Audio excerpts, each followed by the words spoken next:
there are two different things, the economies and the financial markets, but most economies are and continue to be reasonably strong because there was so much money printed and so much money borrowed and spent. You know, Adam, if you give me $1 trillion, I'll show you a very good time, and we're all having a very good time. I don't know how much longer it can last. It is leading to inflation, which is leading to higher interest rates. And then, of course, there's war as well. War has never been good for anybody except a few generals, but the rest of us suffer. So we're going to have, in my view, the war is going to end someday. And when it does, we'll have a big rally in the markets because people are not so worried about central banks anymore. The central banks are scared. Have a big rally, and that's the last rally. And then we have a bear market, and we have the worst bear market in my lifetime, and which means we also have a bad economy. The debt, I mean, Adam, this may sound dramatic, but we had a bad market in 2008, 2009, bad economy. Since then, and that was because of too much debt. Adam, since then, the debt has skyrocketed. Can't even count how much the debt is up.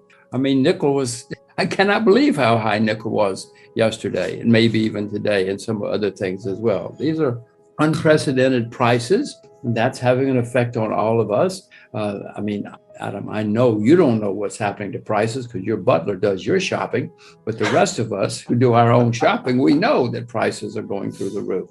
And that's having an effect, even if they calm down for a while. I mean, this is changing a lot of things. It's certainly changing the whole face of the economy in Europe and Asia. More important for us, the US dollar has been the world's reserve currency and medium of exchange for decades. That is changing now because now many, international medium of exchange is supposed to be neutral. You can use it for anything. You could buy drugs, buy your girlfriend a coat. You do whatever you want to with an international medium of exchange. But now, if Washington gets angry at you, they put sanctions on you and you cannot use it. So needless to say, lots of countries are saying, wait a minute, we got to find something else because if America ever gets angry, we're in real trouble. So China, Russia, India, Brazil, Iran, many countries are now looking frantically, have been, but now it's accelerated, looking for something to compete with the US dollar.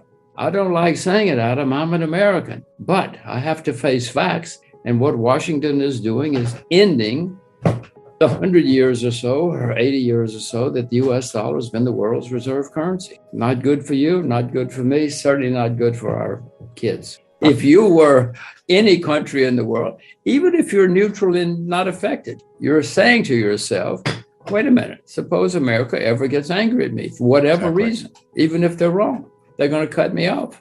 Nobody can live with that kind of world, certainly not in economics or finance. Last year, Texas closed down its electricity for 4 days. What are you going to do then? You're going to go to the shop and say, I need some bread, but my money is all on the computer? The shopkeeper's going to say, well, Adam, we like you very much, but we got to have money. We're sorry your electricity is down. Or if countries close down the internet, which has happened more than once, what are you going to do then? Now, I have a little silver here just in case that happens. But that's one problem. My deeper concern is, and I know a lot of people who've made a lot of money trading crypto. Many computer currencies have disappeared already and gone to zero, as I'm sure you know. But everybody's working on it, including the US. All money is going to be on the computer eventually. It already is in China. In China, you cannot take a taxi with money, Chinese money. You cannot buy an ice cream with money in China. You have to have it on the computer. They're ahead of us, but everybody's going to be there. But when the US says, okay, Adam, this is money now, but if you want to use that money over there, you can use it. That's not the way bureaucrats and politicians think. They want control. They want monopoly. I don't like it, but they love it. So that's why I have not, as long as the cryptocurrencies are just trading vehicles, who cares? But if they become successful as money, as the bulls say, then I'm skeptical. Chinese money is becoming more and more international every week. I mean, it's not a competitor to the US dollar yet, but it's certainly getting there. It's being forced. America is shooting itself in the foot and forcing people to use other currencies and other ways to trade and buy and sell. And as for oil, the oil market is a gigantic international market. Somebody will buy that oil. It may not have a sign on it that says oil from Russia. It just may say oil. Right. Somebody will buy it if you give it the right price. Everybody needs oil. So sure, somebody's going to buy it. I'm not, because I don't need any oil, but somebody will. Anybody can collapse economically, and many have, and many will. But there are many studies that show that sanctions don't work. And certainly in my own experience, they don't work. Maybe they work for a short period of time, but human beings are smart enough to figure out a way to get around sanctions. You can circumvent them, yeah, that's what you're saying. Yeah, whether it's legal or not, human beings find a way. And so sanctions have never really been very effective. We've had sanctions against Cuba for decades. Well, they're still there. We've had sanctions against many people, many times, and they don't work. Politicians like it because they can go on TV and say, see, those are evil people, and I put sanctions on. I have saved the world. Before we continue, help us clicking that YouTube like button and subscribe now to our channel. This shows the algorithm that you valued this information. And it helps us spread that message.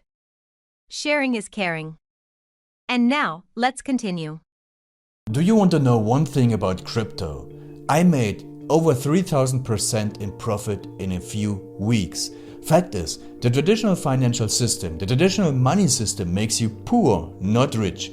If you want to earn $500,000, $1 million, you have to wait until you're 50, 60, 70 in the traditional financial system, and you probably will still be broke. And you will be old. This is not a sexy combination, as you can imagine. But the question is, how can you start in crypto and make these profits? Where to invest? Where to start? My name is Gunnar and I'm from Germany, as you can hear, and things are a little bit different in Germany. More about that later on.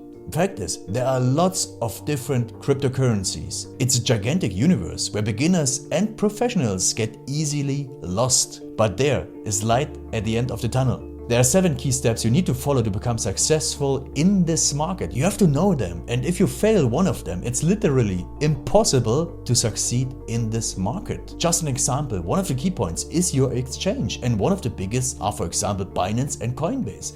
These are trusted and well-established exchanges, but, and this is a big but, you won't find the super profitable coins on those exchanges. The unknown super profitable coins that get gigantic profits are not traded on those kind of exchanges. They are traded on much smaller insider platforms that are barely known. And I can tell you what those super secret exchanges are and why they are so profitable. And another super important thing are the right information sources. The point is, the internet is gigantic. There are hundreds and hundreds of YouTube channels, blogs, pages, and much more. And there are also market makers and influencers. For example, Elon Musk, he is not a crypto guy, but the moment he recommended Dogecoin, it went through the roof, to the moon, so to say. But why did he recommend it? Where did he hear it from? He didn't hear it from newspapers. And believe me, he is listening to someone. But you have to know who, and you have to react before he is reacting. This is really, really important. And these are only 2 of the 7 steps you have to follow in order to be successful in crypto. And if you want to know all of these steps in much more detail, and if you want to have a comprehensive checklist, here's what you should do. There is a link below this video. Click on this link and you will get the opportunity to subscribe to my channel. Click on the link and you will see a video where I explain the next steps. So see you soon. Click on the link now. I'll see you there.